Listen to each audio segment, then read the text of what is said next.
Hello साथियों, आज की क्लास में हम लोग 18 जनवरी 2021 में जो रेलवे एनटीपीसी का एग्जाम हुआ था उसके सेकंड शिफ्ट को आज हम लोग देखेंगे। तो जितने भी नए लोग हैं चैनल को सब्सक्राइब करेंगे, वीडियो को लाइक करेंगे और इस वीडियो को अपने फ्रेंड के ग्रुप में शेयर करेंगे।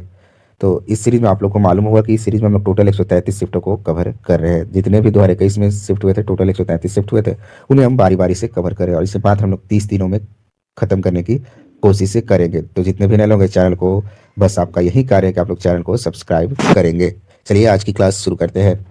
आज की क्लास का पहला प्रश्न है, धनुर्वेद जो यजुर्वेद का एक उपवेद है, तो इसका संबंध निम्न में से किससे है? तो धनुर्वेद का जो संबंध है युद्ध कौशल से है। तो आप लोग को मालूम होगा टोटल 4 वेद है, सामवेद, ऋग्वेद, यजुर्वेद और अथर्ववेद। टोटल 4 वेद है, तो उसी में यजुर्वेद का एक उपवेद है धनुर्वेद, तो इसका संबंध जो है युद्ध कौशल से है।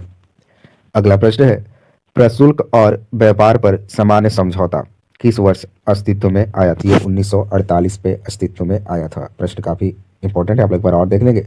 The general agreement of tariff and trade, प्रशुल्क और व्यापार पर सामान्य समझौता जो था 1948 में आया था। अगला प्रश्न है, निम्नलिखित में से कौन सी पुस्तक मेगास्थनीज ने लिखी थी? तो इंडिका जो पुस्तक थी वो मेगास्थनीज द्वारा लिखा गया था। तो आप लोग इसको याद रखेंगे। आप लोग कमेंट बताएंगे कि मेगास्थनीज जो था किस शासक के शासनकाल के दौरान भारत आया था। अगला प्रश्न है, अधातुओं के गुण धर्मों के बारे में निम्नलिखित में से कौन सा विकल्प सामान्यतः सत्य नहीं है? तो पहला ही ऑप्शन है चालक। अधातु जो है चालक नहीं होते हैं, वो क्या होते हैं? कुचालक होते हैं। वो ना ही इलेक्ट्रिसिटी ना ही विद्युत दोनों उनमें प्रवाहित नहीं होती। तो ऑप्शन नंबर 1 करेक्ट हो जाएगा। बाकी 3 ऑप्शन हल्के पदार्थ होते हैं, बिल्कुल सही है। भंगुर होते हैं, ये भी सही है। मंद और दीप्त रहित होते हैं, तो आपका ये भी सही हो जाएगा। अगला प्रश्न है, यूनाइटेड नेशन शांति सेना का वर्ष खाली स्थान में शांति के लिए नोबेल पुरस्कार दिया गया। तो ये जो पुरस्कार है 1988 में दिया गया था। शांति सेना को वर्ष 1988 में नोबेल का शांति पुरस्कार दिया गया था। तो ये प्रश्न आपको शायद पहली बार देखने को मिला होगा, तो आप लोग इसको टिक कर लेंगे और इसे कहीं लिख कर याद कर लेंगे, क्योंकि देखिए शांति सेना का पुरस्कार जो था 1988 में दिया गया था। अगला प्रश्न है, निम्नलिखित में से कौन सा भारत का पहला बड़ा और लौह इस्पात संयंत्र है? तो भारत का पहला बड़ा लौह और इस्पात संयंत्र जो है इसका नाम है टिस्को। तो आप लोग इसको याद रखेंगे। आप लोग कमेंट बताएंगे कि टिस्को की स्थापना कब की गई थी। आप लोग कमेंट में नहीं लिखते हैं, आज आप लोग लिखेंगे कि टिस्को की स्थापना कब की गई थी। अगला प्रश्न है, ब्रिटिश शासन के दौरान भारत का अंतिम गवर्नर जनरल और पहला वायसराय कौन था? तो इसका आंसर हो जाएगा लॉर्ड कैनिंग। लॉर्ड कैनिंग जो है भारत का अंतिम गवर्नर जनरल और पहला वायसराय था, और ये जो था 1857 का स्वतंत्रता क्रांति जो था उस समय यह भारत का वायसराय था।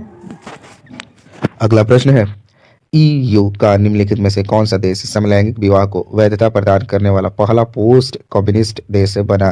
तो चेक गणराज्य जो है यू का एक यूरोपीय यूनियन का एक सदस्य है जो समलैंगिक विवाह को मान्यता देने वाला पहला पोस्ट कम्युनिस्ट देश बन गया है। अगला प्रश्न है, भारत के सर्वोच्च न्यायालय की पहली भारतीय महिला न्यायाधीश कौन थी? तो फातिमा बीबी जो है भारत का जो सर्वोच्च न्यायालय है उसकी पहली महिला न्यायाधीश बनी थी। इनका नाम आप याद रखेंगे, फातिमा बीबी। तो जितने भी प्रश्न आपके स्टैटिक के पोर्शन होता है कि देश में प्रथम प्रथम जो भी प्रश्न आ गया, तो आप लोग चाहे वो करेंट हो चाहे स्टैटिक हो, आपको याद रखना है। जो भी प्रथम कोई भी चीज़ जो व्यक्ति प्रथम बार करता है या बनता है तो आपका स्टैटिक का पोर्शन में जाता है। आप लोग को उसको याद रखना होगा कि वो एग्जाम में पूछे जाते हैं।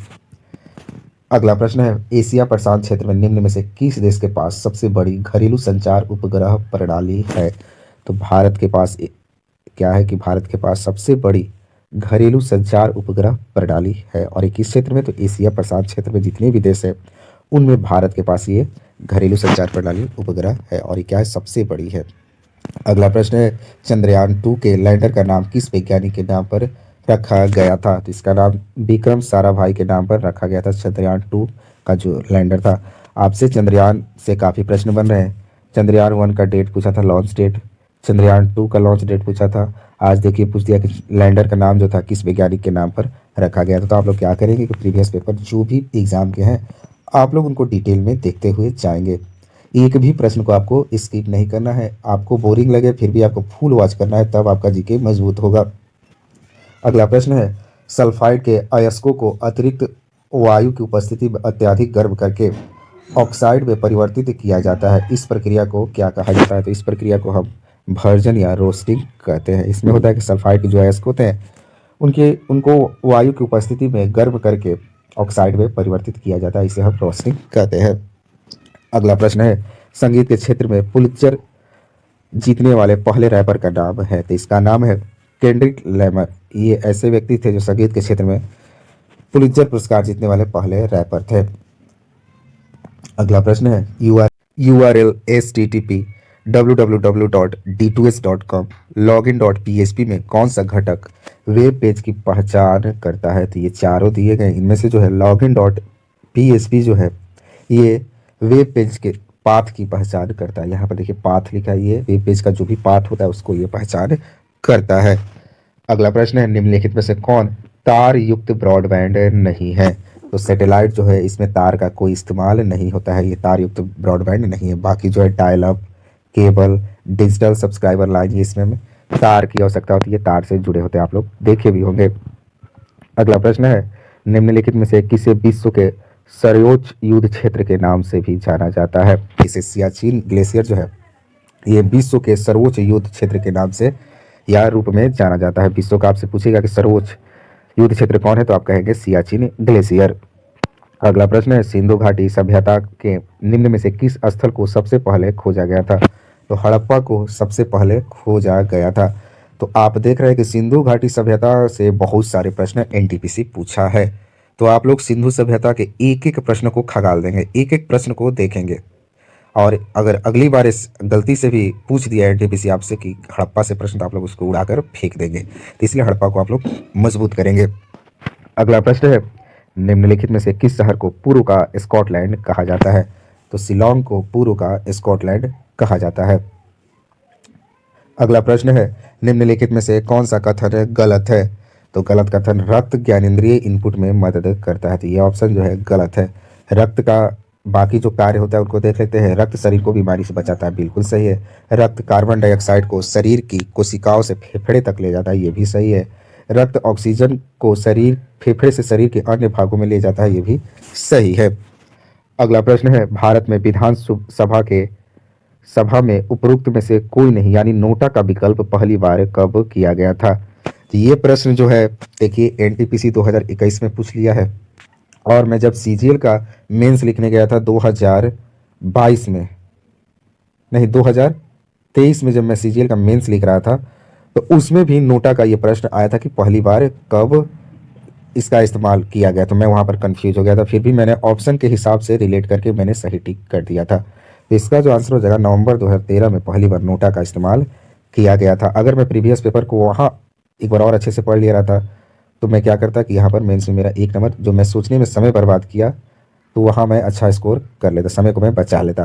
तो मैं भी आप ही लोग तरह सोचता था कि जब रेलवे का पेपर है रेलवे में ही पूछा जाएगा, ऐसा कुछ नहीं है। रेलवे का पेपर एसएससी में और एसएससी का पेपर रेलवे में, कहीं भी किसी भी एग्जाम में पूछ लिया जाता है। अगला प्रश्न है, निम्न में से कौन सा एक कोशिकीय जीव काला अजार नामक रोग का कारण है? तो काला अजार रोग का कारण लेशमैनिया है। लेशमैनिया के कारण कालाजार रोग होता है, और लेशमैनिया जो है एक कोशिकीय जीव है, यूनिसेलुलर जीव है आपका लेशमैनिया। अगला प्रश्न है, भारत में पहली मेट्रो ट्रेन कब और कहाँ शुरू हुई थी? तो पहली मेट्रो ट्रेन 24 अक्टूबर 1984 को कोलकाता में शुरू हुई थी। तो रेलवे से आपका देख रहे हैं प्रश्न बन रहा है। एक प्रश्न बना था कि भारत में पहली बार यात्रियों के लिए रेलगाड़ी कब शुरू की गई थी, तो ये भी आपका प्रश्न बना था। तो आप लोग रेलवे से सारे प्रश्नों को याद रखेंगे। अगला प्रश्न है, कुटीर उद्योग के संबंध में निम्नलिखित में से कौन सा कथन सत्य नहीं है? तो यह गलत कथन है आपका। इनमें से उत्तम तकनीक कौशल की जरूरत होती है, नहीं, तो इसमें उत्तम तकनीक की जरूरत नहीं होती है। इनका जो कुटीर उद्योग के संबंध में सही कथन को हम लोग एक बार देख लेते हैं। इनमें गृह उद्योग शामिल है, ठीक है, इसको कोई भी कर सकता है, घर पे भी अपना आप इसको शुरुआत कर सकते हैं। इसमें स्थानीय कच्चे माल का उपयोग किया जाता है, बिल्कुल सही है। जो हमारे स्थानीय जगहों में जो माल उत्पन्न होते हैं कच्चे माल, उसी का हम लोग उपयोग करते हैं। इसमें परिवार या अल्पकालिक श्रमिक का उपयोग किया जाता है, ये भी सही है। इसमें परिवार के लोग ही मिलकर इस उद्योग को चलाते हैं। अगला प्रश्न है, नीति आयोग भारत सरकार की एक पॉलिसी थिंक टैंक है, एक पॉलिसी थिंक टैंक है। इसने खाली स्थान को प्रतिस्थापित किया है। तो इसने भारत के जो योजना आयोग था उसको इसने प्रतिस्थापित कर लिया है। 1 जनवरी 2015 को नीति आयोग का गठन किया गया और वो योजना आयोग का स्थान ले लिया। अगला प्रश्न है, निम्नलिखित में से कौन सी नृत्य शैली राजस्थान से संबंधित नहीं है? तो लावनी जो है ये राजस्थान का नृत्य नहीं है। ये कहाँ का है? तो ये आपका महाराष्ट्र का है। ये महाराष्ट्र का आपका लोक नृत्य है। बाकी गणगौर, घूमर और कानबेलिया ये राजस्थान का लोक नृत्य है। अगला प्रश्न है, भारत सरकार का सर्वोच्च विधि अधिकारी कौन होता है? तो भारत का महान न्यायवादी जो है ये भारत सरकार का सर्वोच्च विधि अधिकारी होता है। अगला प्रश्न है, नेताजी सुभाष चंद्र बोस अंतर्राष्ट्रीय हवाई अड्डा कहाँ स्थित है? तो ये आपका कोलकाता में स्थित है, नेताजी सुभाष चंद्र बोस हवाई अड्डा। जब मैं कोलकाता में अपने लाइफ का पहला गवर्नमेंट जॉब जो श्रम मंत्रालय में मेरा लगा था एसएससी एमटीएस के थ्रू, जब मैं वहाँ कर रहा था तो मैंने ये हवाई अड्डा को देखा था, क्योंकि मुझे एक बार हवाई जहाज़ से ही आना था। मेरा घर में काफ़ी ज़रूरत काम था, तो मैं उसी को पकड़ के आया था। तो मैंने नेताजी सुभाष चंद्र बोस हवाई अड्डा से ही पकड़ा था। तो आप लोग भी एक अच्छी नौकरी लीजिए और खूब घूमिए भारत के अनेक हिस्सों में। अगला प्रश्न है, टोकन, क्रेडिट या धन का उपयोग के बिना वस्तु एवं सेवा का प्रत्यक्ष विनिमय के लिए किस शब्द का उपयोग किया जाता है? तो इसमें हम बार्टर सिस्टम का प्रयोग करते हैं। इसे हिंदी में हम वस्तु विनिमय कहते हैं। इसमें क्या होता है कि एक वस्तु के बदले दूसरी वस्तु प्रदान किया जाता है। अगर आपके पास कोई चीज़ खरीदना हो, अगर सपोज आपको किराना शॉप से जाकर आपको सरसों तेल खरीदना है, तो आपके पास पैसा नहीं, तो आप क्या करेंगे? अगर आपके पास गेहूं या धान है तो आप लोग उसको दिया कर देंगे और उसके बदले में वो आपको सरसों तेल देगा। इसे हम बार्टर सिस्टम कहते हैं। अगला प्रश्न है, समोच्च जुताई क्या है?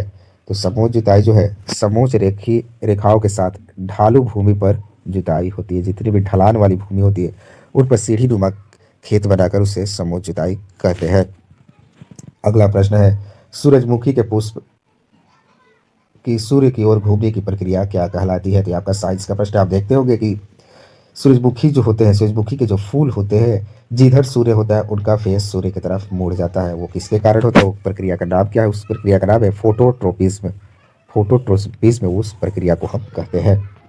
अगला प्रश्न है, स्पेन के उस पेशेवर टेनिस खिलाड़ी का नाम बताइए जिसे किंग ऑफ क्ले के रूप में जाना जाता है।